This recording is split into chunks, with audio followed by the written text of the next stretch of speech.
shaped him into the entrepreneur he is now. From his stories, you will receive a blueprint for how you too can transform your trials to triumph by leading your team, leading your family, or your business to the next level.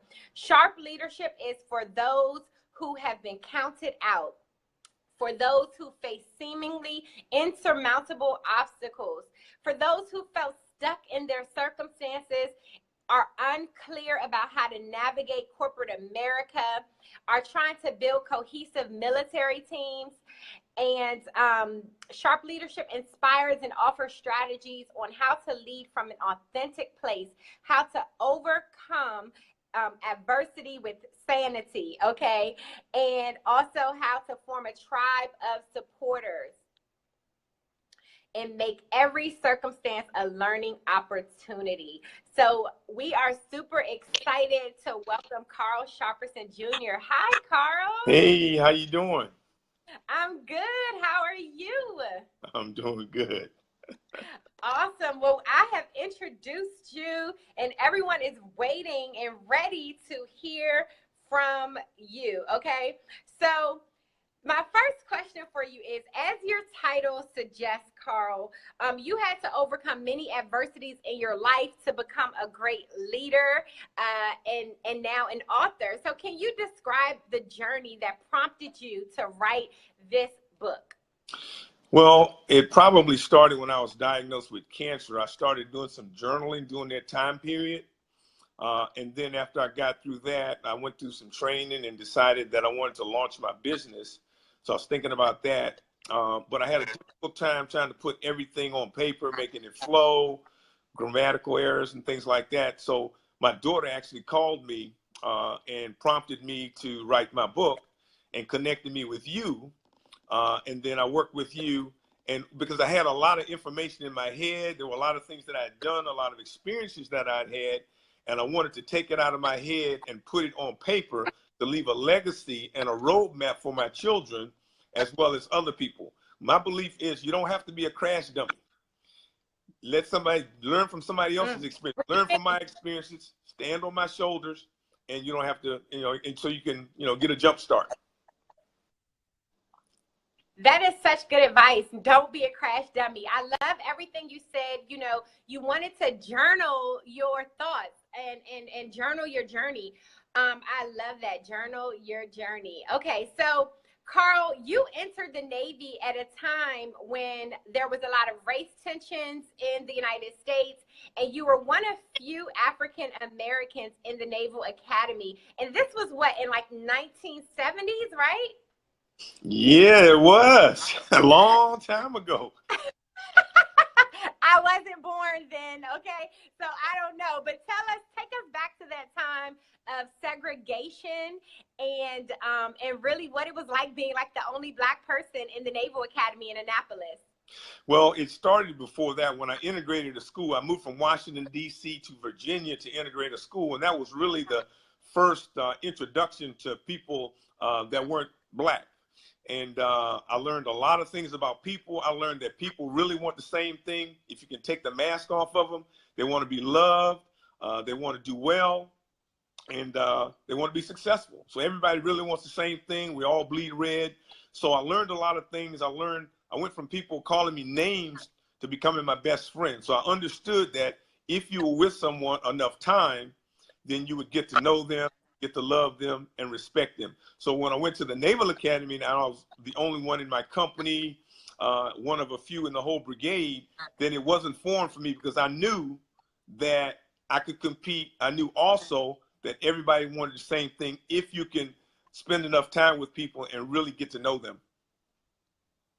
Everybody wants the same things. That's so powerful. A lot of times we separate each other. We think that we're really different from each other if you are Black versus someone who's white or someone who's Indian, or you think that someone's old is much different from someone who's young.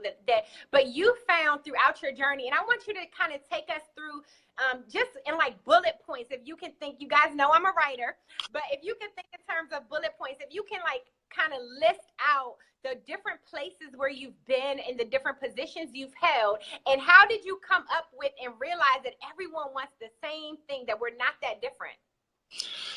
Well, again, it was in my early childhood or when I integrated to school. So I learned that, and then I took that to the Naval Academy. I was the only one in my company out of initially 130 people. Okay, so I went from the Naval Academy to the Marine Corps.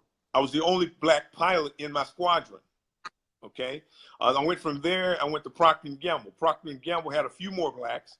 Okay, but I was the first black plant manager for Colgate-Palmolive in Topeka, Kansas. So my experience has been, unfortunately, is if you're in a very competitive environment, there's a high probability that you're going to be the only one or one of a few. So you got to learn to deal with. So you got to learn to deal with different people and have enough confidence in yourself to understand who you are and whose you are. I love it. And you say something in chapter 1. The chapter 1 of his book is integration. And you talk about your integration journey, but you say it is not what you call me, it's what I answer to that is important. So what did they call you? How did you come up with that statement? And then you that's something you lived by at that time, right? I did. They called me everything in the book. N-word, you name it, I was called it. And so I developed a mindset of, because what happens is when you go through life, you're going to always have some naysayers. They're going to talk about you, say bad things about you, but you can't fight every fight. You have to pick and choose your battles and make sure that, number one, you do the best you can, you get results, and then you have a shot at being successful. That is so powerful. And I think that's such wisdom, because now we live in a time where everyone wants to kind of defend themselves, and everyone kind of wants to, you want to like defend yourself, and you think you have to kind of talk back, or not talk back like in that way, but you know, just kind of have the last word, and people can't call you out your name. But what you found, and I think this is really wise, and it's really a biblical principle, you found that sometimes you don't have to say anything. Correct. You're exactly right. And it's just your actions that's important. And whether, and so I was just going to say, and people are watching you all the time. And my thing was always, if I react, I'm going to react because I want to react, and I understand what the consequence. I'm not going to just react to because somebody pulls my chain or something like that. If I decide to be an angry black man, or somebody that's whatever I want to do, I want to make sure that it's strategic and I know what the outcomes are, as opposed to just doing.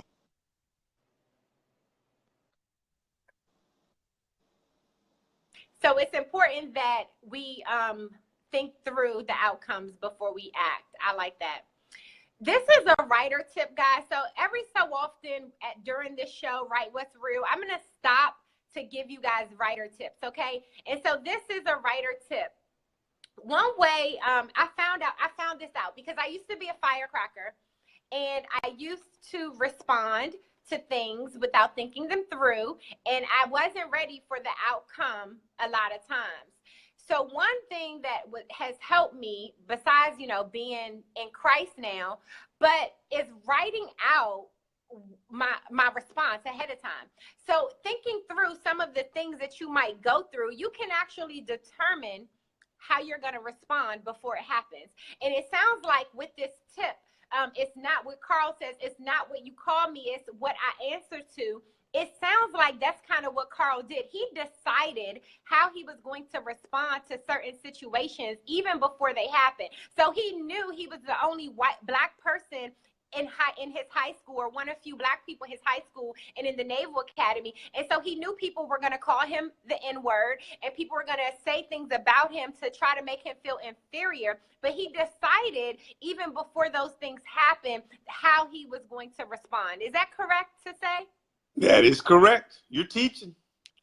and I think that writing is a really great way to really just get your thoughts out. Like, how am I going to respond when people tell me that I'm ugly, or when they tell me that my book isn't good, when they don't buy my book, when they don't respond to me, when they call me a nigger, when they call me the B word? How am I going to respond? So we can decide in advance how we respond to situations.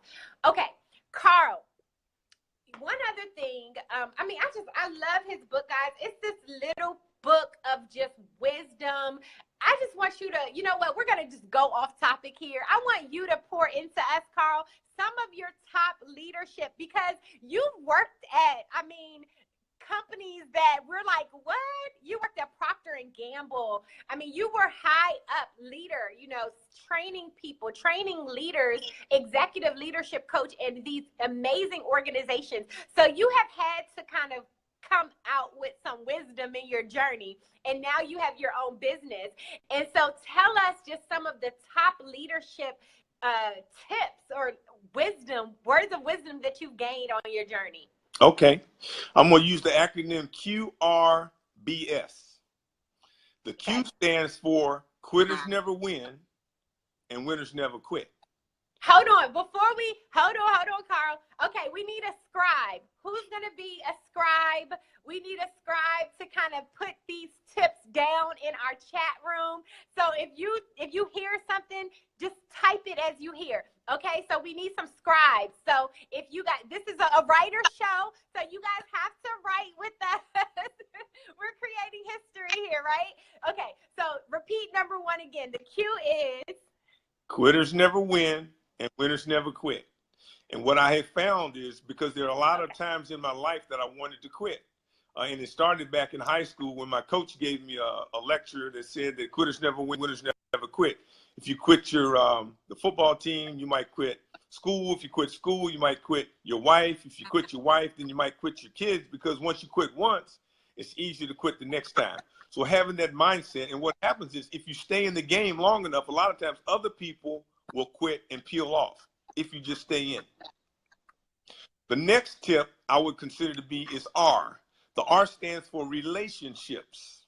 It's all about relationships. I've seen people who have done very well and didn't have the skills to do what they needed to do, but because somebody took a liking to them, because somebody viewed them, because they developed a relationship with somebody, then they got rewarded. I've seen a smart person, a strong person, and a fast person not get rewarded because they did not have a good relationship with their boss or their boss's boss or some combination. B stands for best. Learn from the best. No matter what your career is and no matter what you're doing, find the person that's the best at it.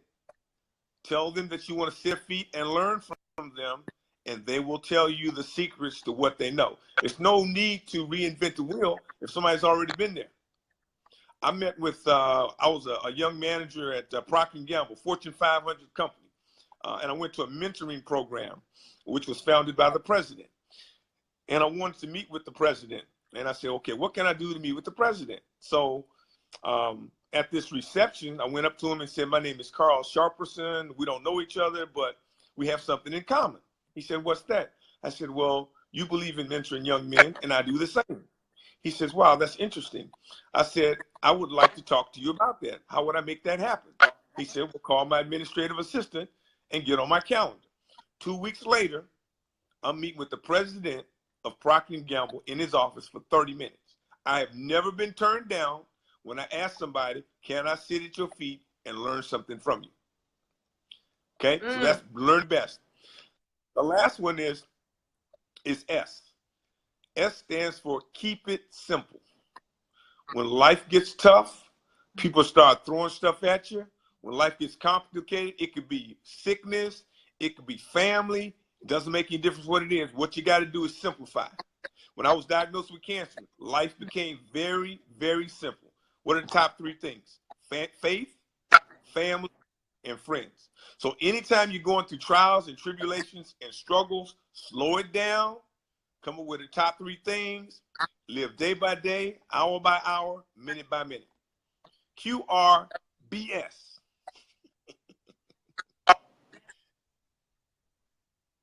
I love it.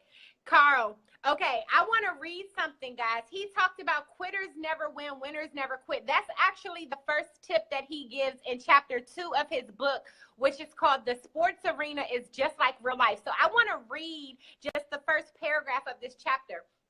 And it says, when I went out for football in ninth grade, I had never played tackle football before. I had played touch football in the streets of Washington, D.C., and I was pretty fast and could catch a football. Playing tackle football was a different animal. The first day of practice was with the varsity. The first day of practice, the varsity head football coach Sparks sat us down and gave us a speech that I will never forget. He told us after we had received our practice gear and shoulder pads that he needed us to stay until the end of the season if we came to practice the next day. We could turn in our equipment after his talk and there would be no harm, no foul. But if we came to practice the next day, then he expected us to stay on the team and practice until the end of the season. Coach said that if you quit this team, then you will quit other commitments in your life. You may quit school, your wife, your children, and your job. I stayed and went back to practice the next day, and I also stayed for the entire season. I thought that when I first read that, guys, I was Carl's book coach, right, for this project. And when I first read that, I was just like, yes, I love it. Like I was screaming. Okay. So Carl, tell us, that must have been one of those moments in your life that was like a turning point for you. And so tell us the impact of that piece of wisdom in your life. That was a game changer because I carried that with me throughout my life. Okay. So, I couldn't get straight into the Naval Academy because my GPA and my SAT scores were high enough. So I went to a prep school, okay? Went through a prep school and learned to study. So I go to the Naval Academy. Now, so academically, I was not academically as savvy and prepared as some of the other students. So there were a lot of people at the Naval Academy that were smarter than me, right? But a lot of them didn't graduate because I wasn't going to quit. I can remember crying myself to sleep at night. I took chemistry my freshman year, and I was in the class for about 2 weeks, and it felt like the professor was talking French and I was speaking English. Went home, thought about it, went to bed, cried myself to sleep, and I said, you know what? What am I going to do? So I went in the next day and asked for extra instruction with my chemistry professor, and he wrote some stuff on the board, and it became a little bit clearer, but I still really didn't understand it. But I made a commitment. I said, you know what? I'm not going to quit, and I can memorize this stuff. So I memorized chemistry. I spent more time in chemistry than all of my other classes, and I got a B in chemistry. But that was my mindset, not quitting. When I was in flight school, the attrition rate was 66%, which meant 1 of 3 pilots that went in there didn't get their wings, right? I look to the left and I look to the right. You guys might not make it, but I'm not going to quit. So, and it's carried me on throughout cancer and everything. Just don't quit. Wow. So before we get into your cancer journey, one of the other big tips that I gleaned from your book was not to gouge your classmates and not to gouge, I think it's called gouge your teammates. Talk about that. Okay, that's a mindset that at the academy, one of the things that you learn is you always take care of your classmate. So it's called bilge. So when you build somebody, that means that you throw them under the bus. So like if I'm in formation and the person next to me doesn't look good or gets asked a question and I know the answer, I don't blurt it out and tell them that to make them look bad because we win together and we lose together. So that's and that carries on into corporate America, leadership, anything like that. Because if you throw your people under the bus, they'll throw you under the bus. Yeah, and you talk a lot about that in your book, guys. This book is golden. Like it's packed with wisdom. It's packed with gems that'll literally change your thinking if you're not already thinking in this way. But Carl really has given us some really great gems, which is why his book is just flying out the door. Okay. So let's talk about 2 more questions that we're going to talk about, 2 more topics. Guys, if you have questions as you are listening to Carl tonight, you can type them there. We'll also, Casey, can you type Carl's website as well? We'll pin his website so you guys can visit the website, order the book. But Carl, I want to talk about your cancer journey, and then I want to talk about your book and how you're finding success as a self-published author. So when you were diagnosed with cancer, what point of your life were you in, and how did you beat it? Because it wasn't like you don't credit that to like chemo. You credit that to something else. So how did you beat it? Well, the first and what thing. kind of cancer? I'm sorry. Okay, yeah. I was diagnosed with stage 4 non-Hodgkin's lymphoma, which is a type of cancer that affects the lymph nodes, and it was resident in my stomach, the lymph nodes in my stomach. So by the time I was diagnosed with it, I looked like I was 6 months pregnant. My arms were skinny, my legs were skinny. I looked like one of those starving kids from Africa. That's pretty much what I looked like because the cancer was eating at my stomach. So a couple of things happened. One was I had a caseworker that told me, they said, Carl, you can beat this cancer, but you got to have a positive attitude. So that was the most important thing that person said. I took that as advice. I read a book from another guy that graduated from the academy a year behind me. He was diagnosed with testicular cancer his freshman year. He was given an 8% chance to live 6 months. And he lived until he was 55 years old, had 2 children. They told him he'd never have kids. But as I'm going through my cancer journey, I'm reading this book saying, wow, if Tommy can go through this in 1973, then I can go through this. So it gave me hope. Prayer, exercise, reading my word, being surrounded by good people, exercising, all of it, taking it a day at a time, was kind of what got me through. And so since Wow. I've gone through my journey, one of the things that I have an affinity for are people that are sick, people that are cancer. Because the other thing is, what I found out was there were several people around me that were my classmates as well as friends that had been diagnosed with cancer, and I didn't know that. Because everybody treats it different. Some people, when they get the diagnosis, they tell everybody. Some people don't tell anybody, and then you got those ones in the middle. But what I learned was you have to respect and honor whatever people want to do and how they want to communicate. Absolutely. And that's big. One of the things that I talk about a lot is repurposing your past.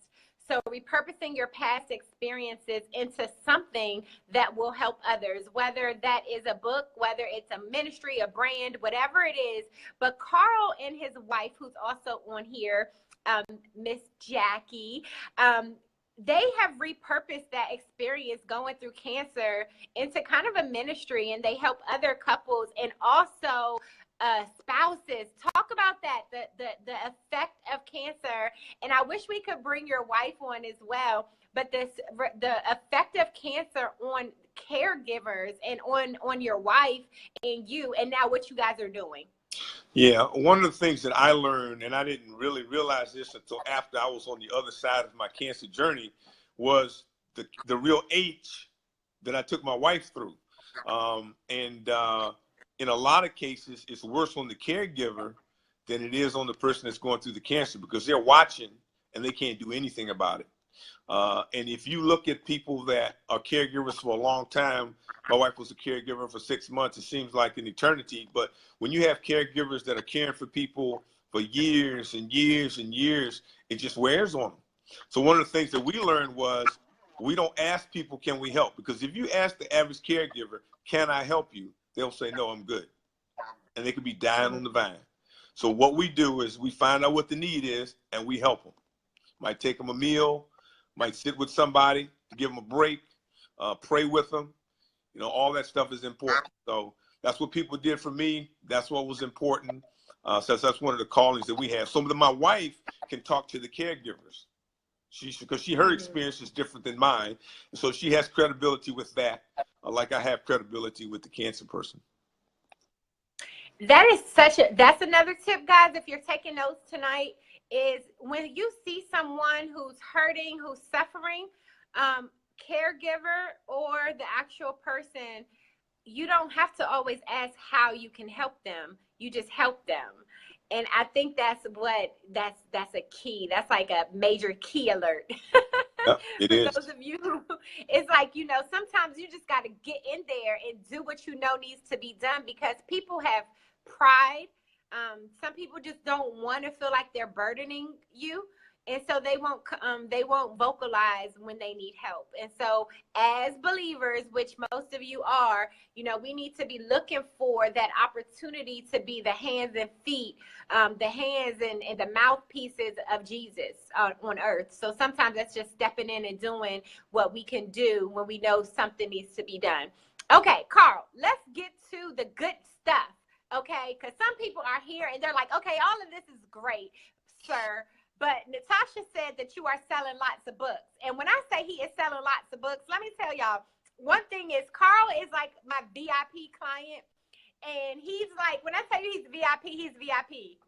He gets me to order all his books for him. I don't do this for other people, Carl. I just want you to know that. Oh, I didn't know that. Carl, I know you did. Carl is like my VIP. Okay. No, he is a very special person. And so I order all his books. I'm dropping stuff. And he buys books. Sometimes he'll order like 3 shipments in a week. And I'm like, what you doing? You pushing books like you just, I don't know. Anyway, like you flipping them or something. Carl, if this was back in my old days, you know, I won't really get into the old days, but I would be like, what are you doing with them books? Okay, so you got to tell us your secret sauce, Carl. Okay. Well, I think it starts with the cover. I have a dynamic cover. Okay, designed by B&D Brand. Exactly. Starts with the cover, and then it starts on, and then you got the backside. The backside gives a great summary of what it is. So the book cover is catchy. And I've had several people say, who did your book? I said, I'm self-published. No. Who did your book? I said, it's self-published, but hopefully it doesn't look self-published. They said, no, it doesn't. It doesn't. Okay, right. So it starts with that. Okay, so, and then when you open the book, there's a forward that's pretty impressive. There's some book reviews that are pretty impressive. Okay, so that gets you, and then you have to believe in your book. My goal and my belief sincerely is I need to get this book in everybody's hands. I've had a 10-year-old read it. I've had a 99-year-old great-great-grandmother read it and love it. Military, generals, millennials, college students, parents, mothers, black, purple, green, it doesn't make any difference. So it's not a novel. It's a how-to manual. And if you live long enough, you'll hit all those stages in your life.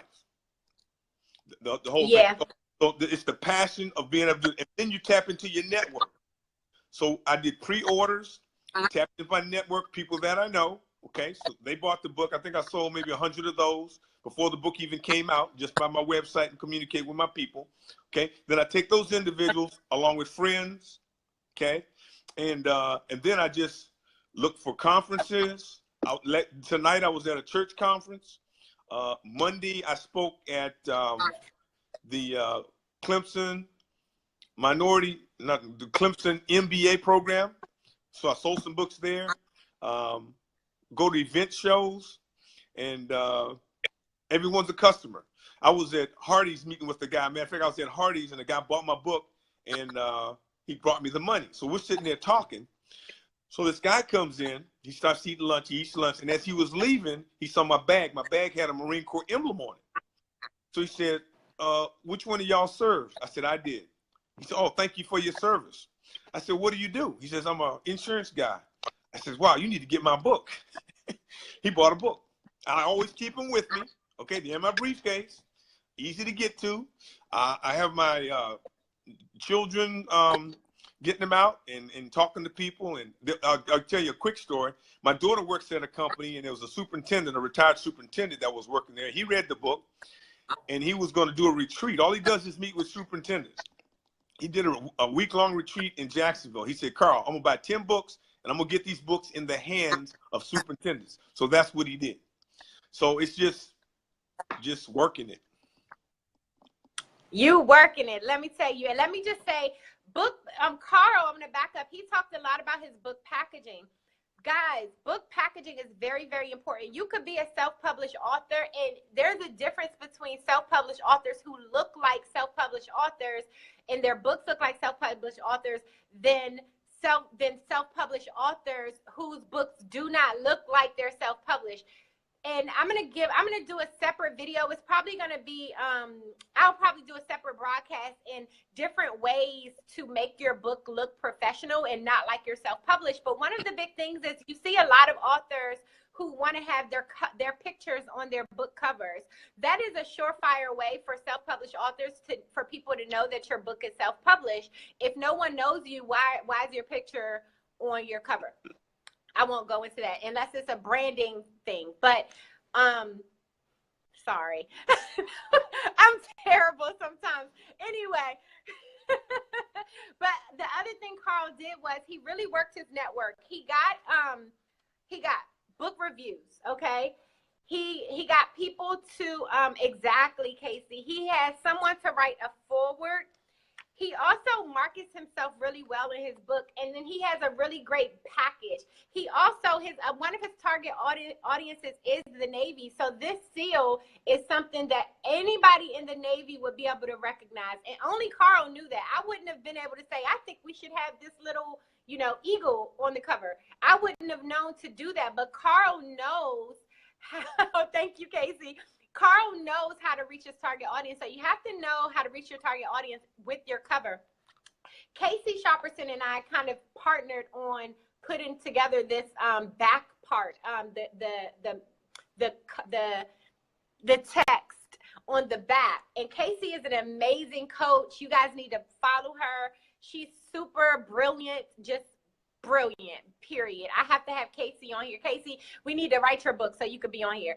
I mean, Casey's super brilliant. I mean, I just want to just talk about Casey for like 5 minutes, but she's amazing and just brilliant. I mean, like, I'm just like, it's Carl's daughter, you know what I mean? And so Carl just had a daughter, and it's Casey, and she's just a split image of Carl, just brilliant. Anyway.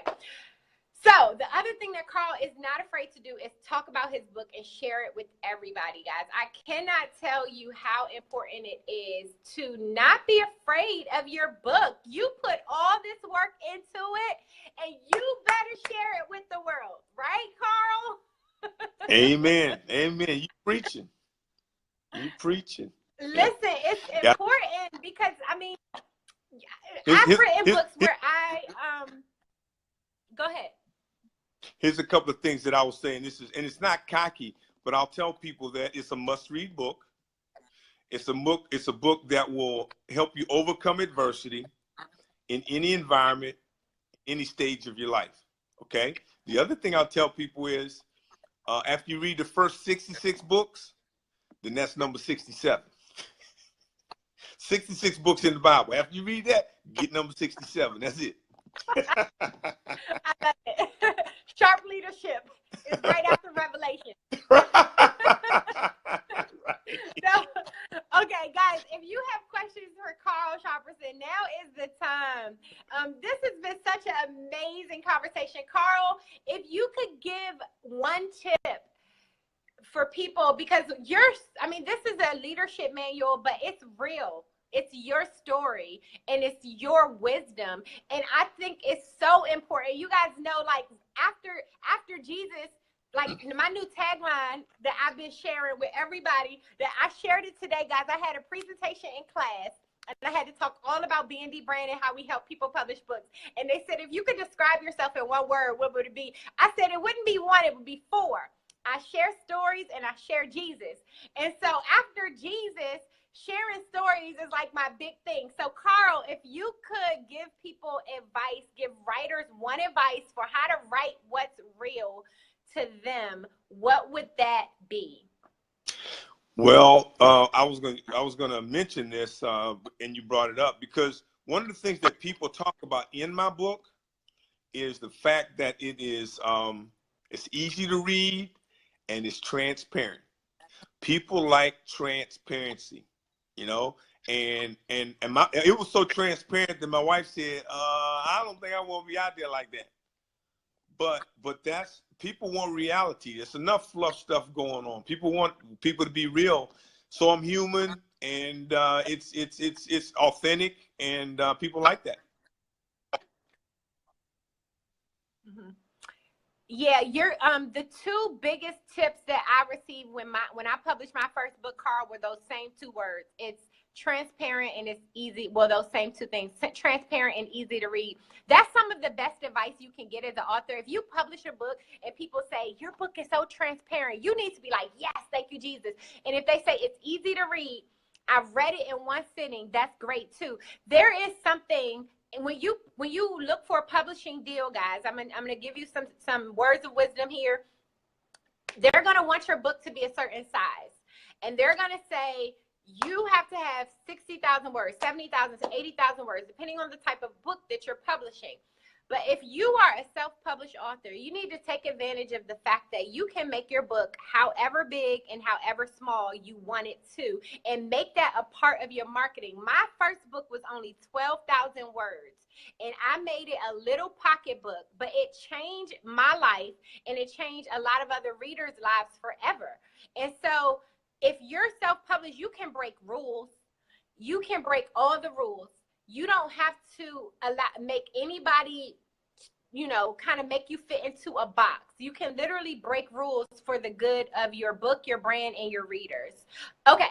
So can Carl, I say one other thing?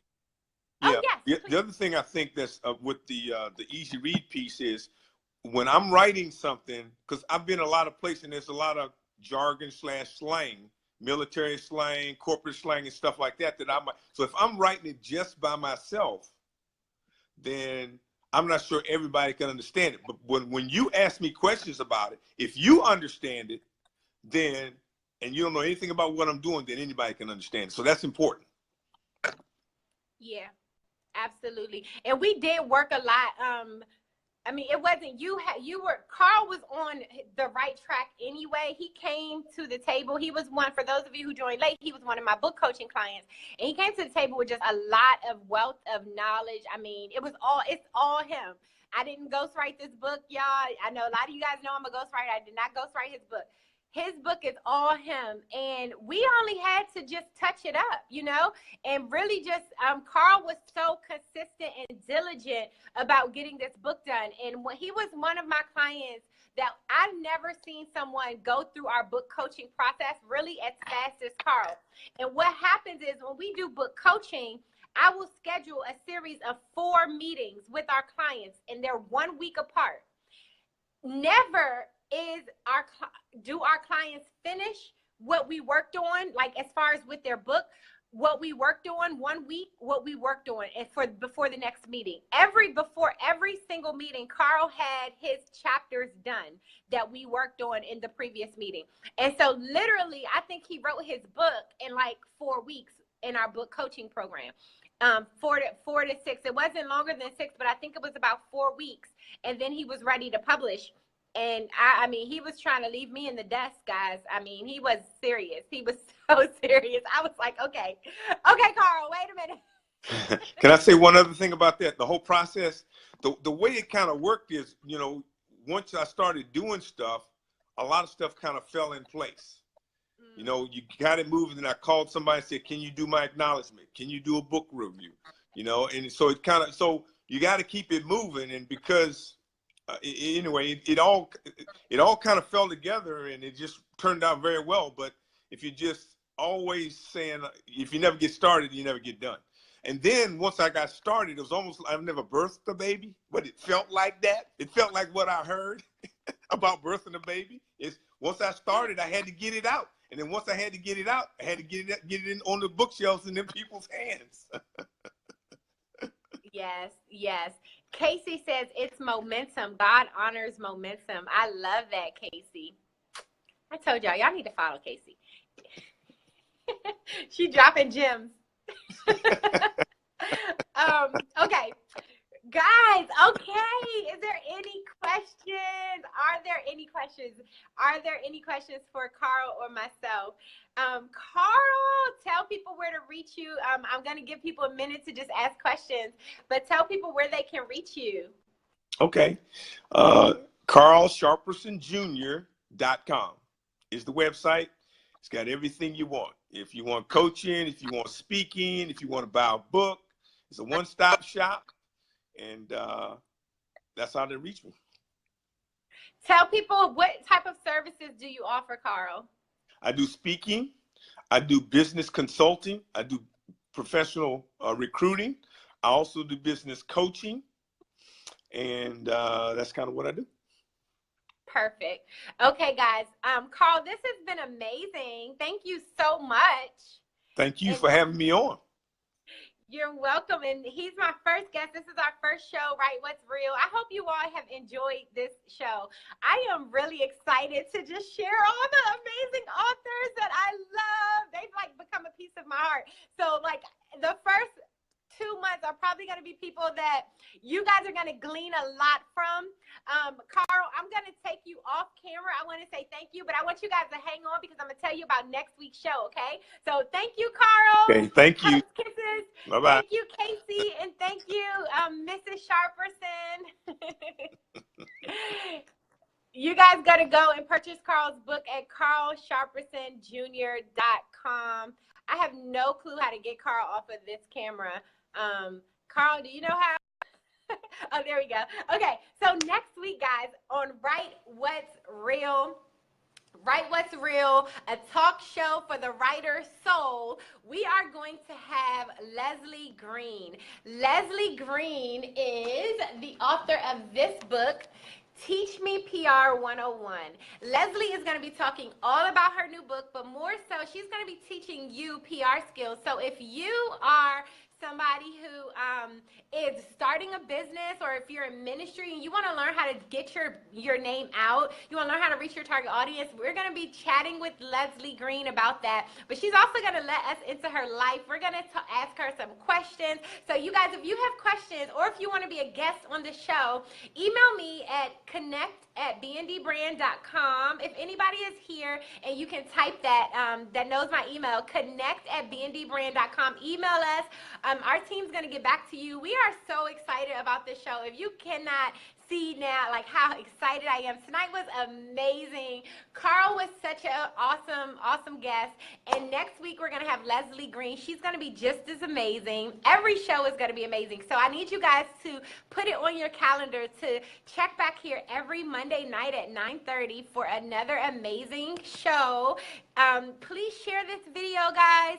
Let your friends know about Right What's Real, a talk show for the author soul. Thank you, Casey. Guys, I love you so much. I love you. You can subscribe to us on YouTube, youtube.com/Natasha T. Brown. If you click the link in my bio, you can get to the YouTube channel that also has some more writer tips. And I'm so glad you were here, Marquisa, and I'm really glad that you enjoyed the show.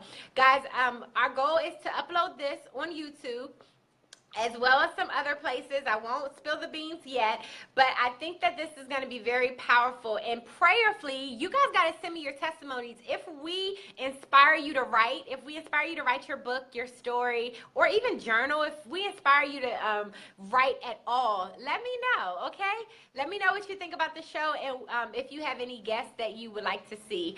Bye, guys. Woo! This is the theme music today. Woo, woo, woo, woo, woo, woo, woo, woo. Next week, I think we're going to have our theme music. Thank you, guys. I love you all. Have an amazing, blessed, prosperous night and a happy, happy, happy week, okay? Just be happy. Happy. Write it down. If you're stressed out, write that down. You don't need to be stressed out about anything, okay? And go get the book. Go get, I think I dropped Carl's book. Did I drop your book, Carl? Where did that book go? I have so many books. I don't know where I just put Carl's book, but go buy it. Sharp Leadership. CarlSharpersonJr.com. Bye, guys.